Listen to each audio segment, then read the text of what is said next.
Assalamu alaikum dear students. Myself Dr. Zahid Nazir. Today we will discuss about cloning. Dear students, आप जानते हैं cloning एक process है जिस प्रोसेस में हम डुप्लीकेट कॉपीज बनाते हैं या नेचुरली बन जाती हैं किसी भी ऑर्गेनिज्म की, किसी भी सेल की, टिश्यू की, ऑर्गन की या ऑर्गन सिस्टम की। जब हम डुप्लीकेट कॉपीज तैयार करते हैं या नेचुरली तैयार हो जाएं तो उस प्रोसेस को हम नाम देते हैं क्लोनिंग। डियर स्टूडेंट्स, क्लोनिंग एक प्रोसेस है। क्या है? प्रोसेस।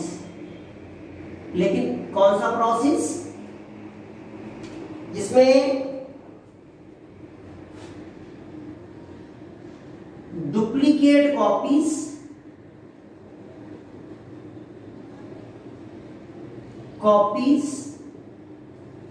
या तो तैयार होती हैं या हम तैयार करते हैं under laboratory condition.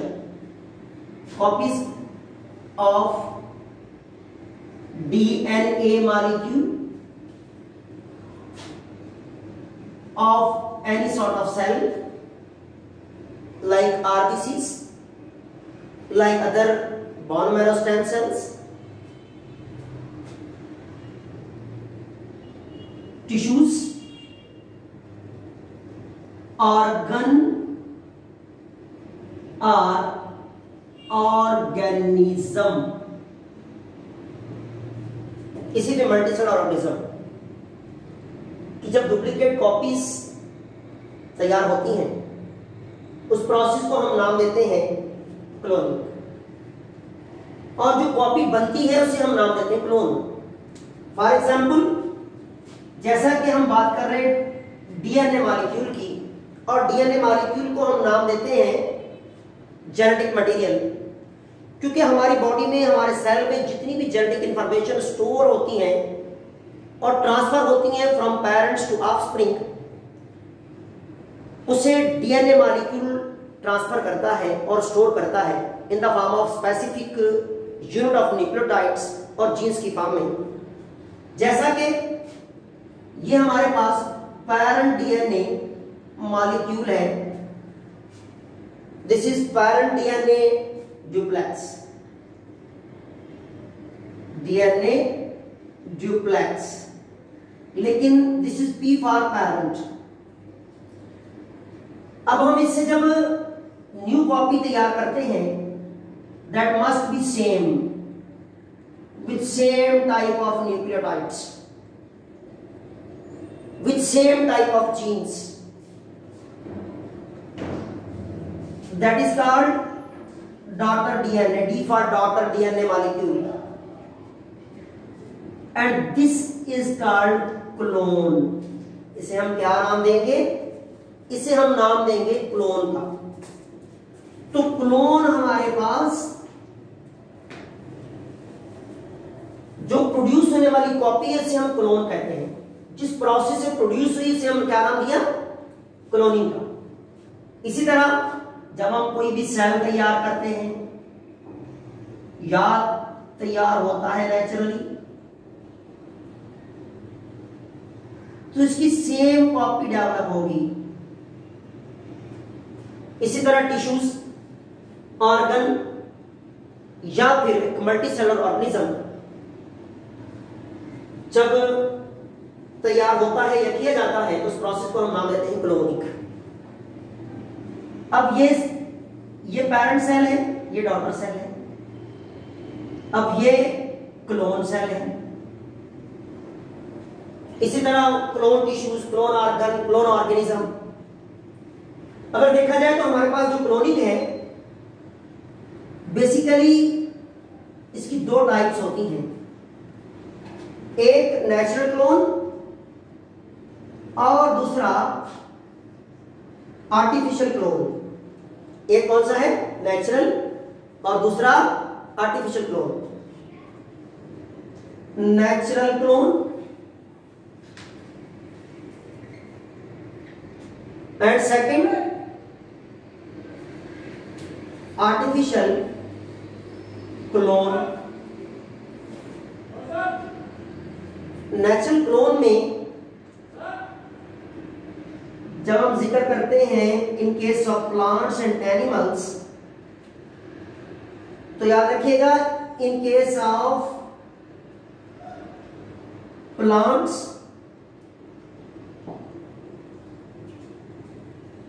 all type of asexual reproduction,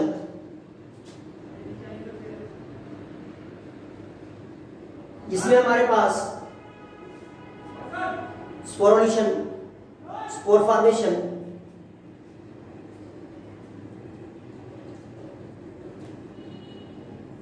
as well as spore formation,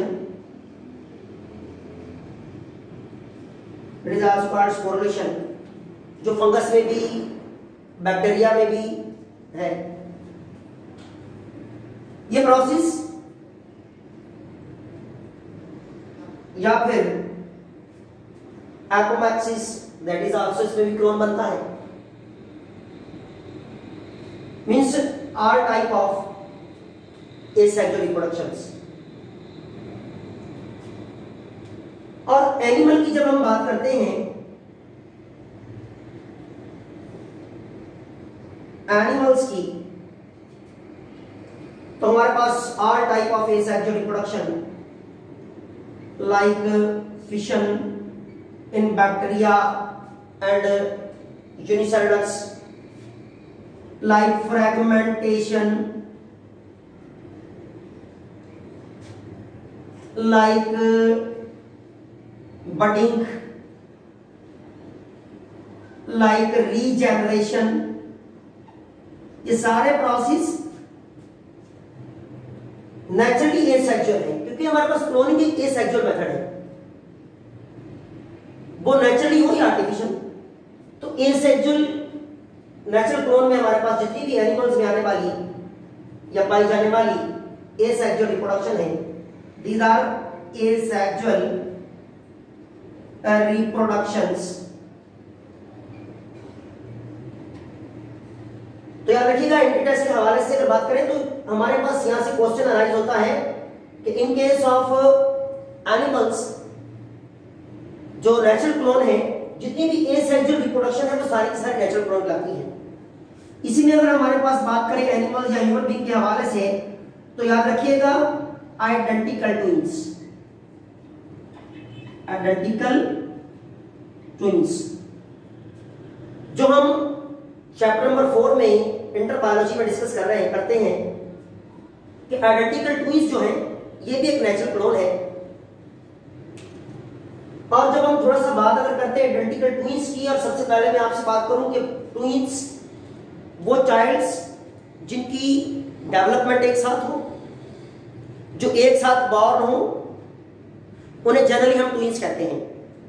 और ट्विंस की बेसिकली दो टाइप्स होती हैं, फ्रैटर्नल ट्विंस, आइडेंटिकल ट्विंस।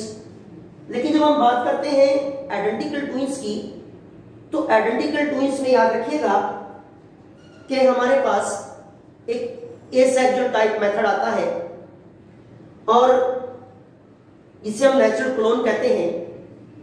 इसमें थोड़ा सा मैं आपको एग्जांपल दूं। अगर हम बात करें नेचुरल क्लोन की और नेचुरल क्लोन कैसे प्रोड्यूस होते हैं इन केस ऑफ एनिमल्स और ह्यूमन बीइंग, तो for example this is the female reproductive system,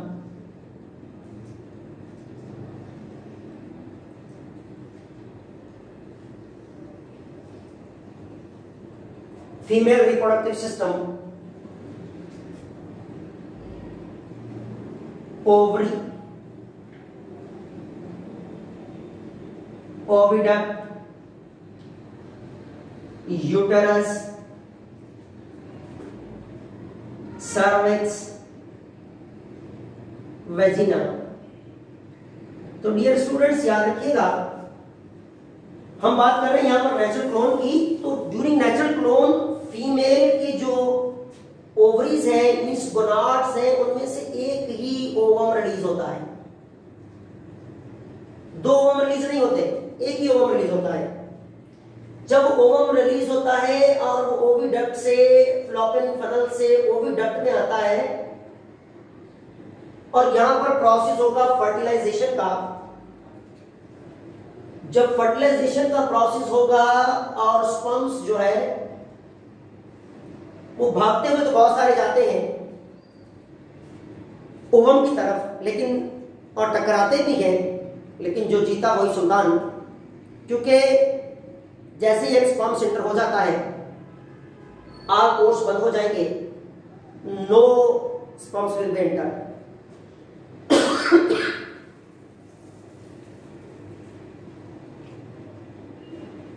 तो हमारे पास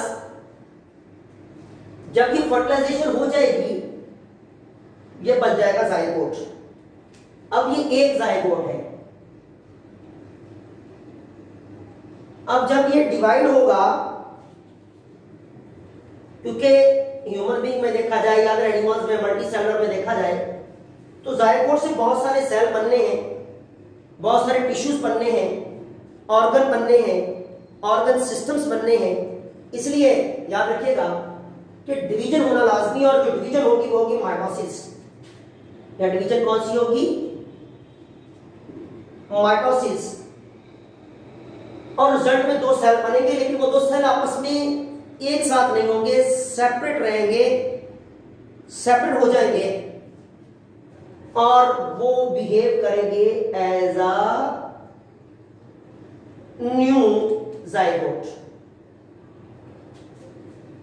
अब यहां पर एक जायगोट से दो जायगोट बने जब फर्स्ट डिवीजन हुई है, फर्स्ट माइटोसिस हुई है। अब ये कंटिन्यूसली आगे डिवाइड होते जाएंगे, लेकिन इनके सेल्स एक साथ रहेंगे, ब्लास्टोसाइट बन गए। फिर ये ब्लास्टोसाइट्स यहां पर यूट्रस में आएंगे और यूट्रस की वॉल्स में के साथ आकर इंप्लांट हो जाएंगे। कहां इंप्लांट हो जाएंगे? यूट्रस की वॉल्स के साथ। इस प्रोसेस को हम इंप्लांटेशन कहते हैं। इंप्लांटेशन जब होगी और डेवलपमेंट होगी, ये एक साथ डेवलप होंगे, और जब ये बॉर्न होंगे दोनों चाइल्ड, क्योंकि ये एक ही जायगोट की प्रोडक्ट है, तो both child will be 100% alike, 100% alike,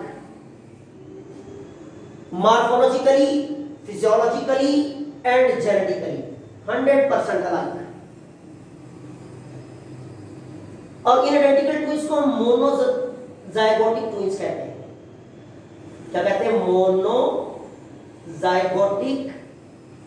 twins, क्योंकि ये एक ही जायगोट से डेवलप हुए हैं। फर्स्ट माइटोसिस में क्या हुआ था कि एक जायगोट डिवाइड होकर दो जायगोट बने थे और उसी की ये प्रोडक्ट आए, इसलिए ये 100% अलाइक होंगे और इन्हें हम नाम देते हैं नेचुरल क्लोन, जो कि ह्यूमन बीइंग में और एनिमल्स में कॉमन है। ये प्रोसेस हो सकता है, लेकिन याद रखिएगा identical twins thousands of up to thousands or millions of individuals में से, ट्विंस में से कोई एक ऐसा ट्विन पेयर होता है जो आइडेंटिकल होता है, and that is identical twin. ये तो हम बात कर रहे थे नेचुरल क्लोन की, लेकिन जब हम बात करें आर्टिफिशियल क्लोन की, तो याद रखिएगा आपने देखा होगा कि हम प्लांट्स में आर्टिफिशियल यानी एसेक्सुअल रिप्रोडक्शन करवाते हैं, जैसे ग्राफ्टिंग है, लेयरिंग है और कटिंग है। ये प्रोसेस, इसमें क्लोन ही जनरेट होते हैं, क्लोन पार्ट्स ही बनेंगे, क्लोन प्लांट पार्ट ही बनेगा। लेकिन जब हम आर्टिफिशियल क्लोन की बात करते हैं तो हमारे पास जो आर्टिफिशियल क्लोन में काम किएगा, सबसे पहले 1997 में स्कॉटलैंड के साइंटिस्टों ने एक शीप तैयार की जिसे हम कहते हैं डॉली शीप।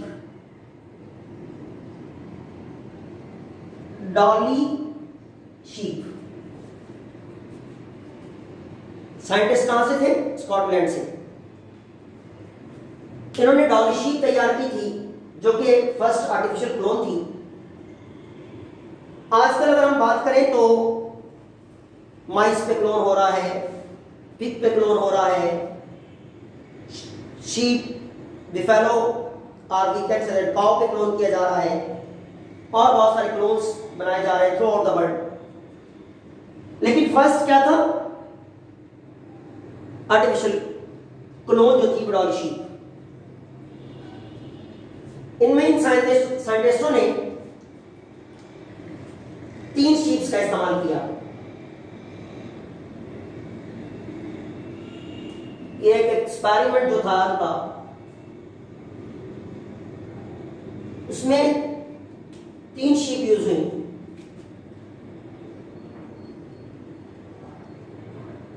शीप 1,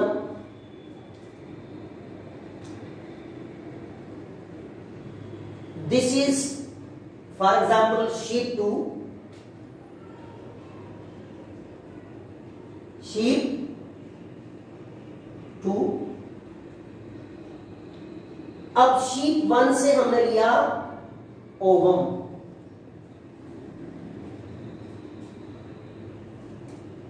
शीप 1 से क्या लिया है हमने? ओवम लिया। और शीप 2 का हमने लिया सोमा सेल। क्या लिया?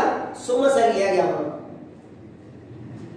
अब जो प्रोसेस यहां पर होगा that is nucleus removal. Nucleus removal. अब सोमा सेल का भी न्यूक्लियस रिमूव कर दिया गया। जो साइटोप्लाज्म बचा गया उसको डिस्कार्ड कर दें, डिस्कार्ड हो जाए।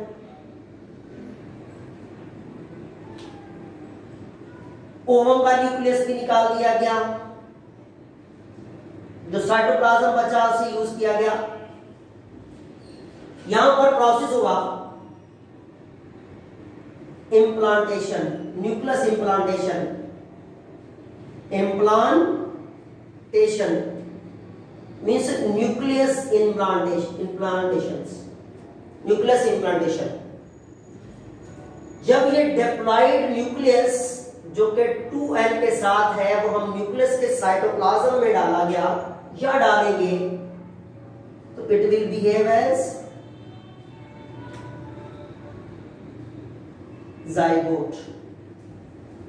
क्योंकि साइटोप्लाज्म ओवम का है, न्यूक्लियस डिप्लॉयड डाल दिया, बिहेव विल बी जाइगोट। ये प्रोसेस अंडर लेबोरेटरी कंडीशन हुआ। अब इस फर्टिलाइज्ड जाइगोट को रखा गया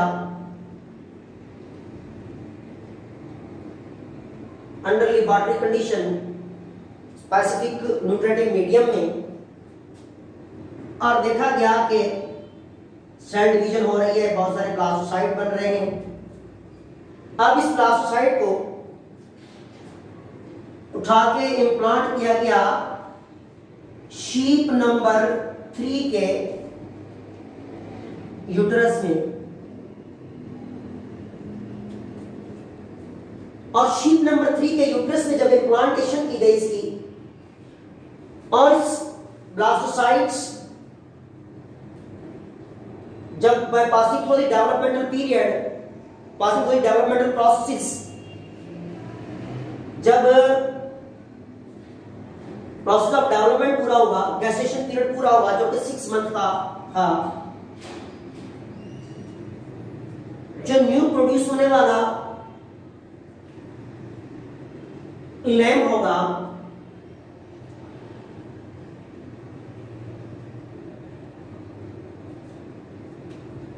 it will be 100% alive to new nucleus donor sheet number 2। तो लैम्प जो प्रोड्यूस हुआ वो 100% कॉपी था किसकी? शीट नंबर 2 की। क्यों कॉपी था? क्योंकि न्यूक्लियस इसका है और न्यूक्लियस से ही जितनी भी इंफॉर्मेशन कैरेक्टर्स जाते हैं वो सारे न्यूक्लियस की कमांड से जाते हैं और न्यूक्लियस में पाया जाने वाला डीएनए ही उसे कमांड कर रहा होता है। तो इसलिए जितने भी कैरेक्टर्स थे वो 100% नया पैदा होने वाला जो लैम्प है इसके शीट नंबर 2 से डिसेबल करेंगे। 100% कॉपी शीट नंबर 2 की होगा, इसलिए इसे डॉली शीट को जो कि शीट नंबर 2 से डिसेबल कर रहा है क्योंकि न्यूक्लियस इसके पास था, न्यूक्लियस इसी का लिया गया, इसलिए सारे कैरेक्टर लैम्प के शीट नंबर 2 वाले हो। और ये मदर जिसने डेवलपमेंट दी, डेवलपमेंट के लिए जगह दी, अपना यूट्रस प्रोवाइड किया, जहां डेवलपमेंट हुई इसे हम जनरली कहते हैं सरोगेट मदर, यानी एक सौतेली मां जो डेवलपमेंट दे रही है। तो ये था हमारे पास एज प्रोसीजर जिसे डॉली शीट तैयार हुई, जिसे फर्स्ट आर्टिफिशियल क्लोन कहते हैं। अगर एंट्री के हवाले से पूछ लिया जाए तो फर्स्ट आर्टिफिशियल क्लोन जो थी वो डॉली शीट पे काम किया गया था और स्कॉटलैंड में हुआ था। आजकल मैंने पहले भी आपसे डिस्कस किया कि माइस पे एज वेल एज काउ पे, पिग पे और बहुत सारे एनिमल्स पे के क्लोन तैयार किए जा रहे हैं। तो ये था हमारे पास प्रोसेस ऑफ क्लोनिंग, जिसको थोड़ा सा ब्रीफली मैंने डिस्कस किया है। अगर इसको लंबा चौड़ा करें तो बहुत लंबा हो जाएगा। तो डियर स्टूडेंट्स, अगर किसी भी किस्म का कोई क्वेश्चन एंट्री के हवाले से आप पूछना चाहें तो आप नीचे दिए गए कमेंट बॉक्स में कमेंट कर सकते हैं। इंशाल्लाह कोशिश होगी कि आपको जल्द अज जल्द रिप्लाई दिया जाए और मजीद मेरी कोशिश होगी कि मैं आप स्टूडेंट्स के लिए एंट्री टेस्ट के हवाले से, एग्जामिनेशन के हवाले से जिस हद तक मैं आपकी रहनुमाई कर सकता हूं या आपकी हेल्प कर सकता हूं, आने वाले लेक्चर्स में इंशाल्लाह जरूर होगी। थैंक्स।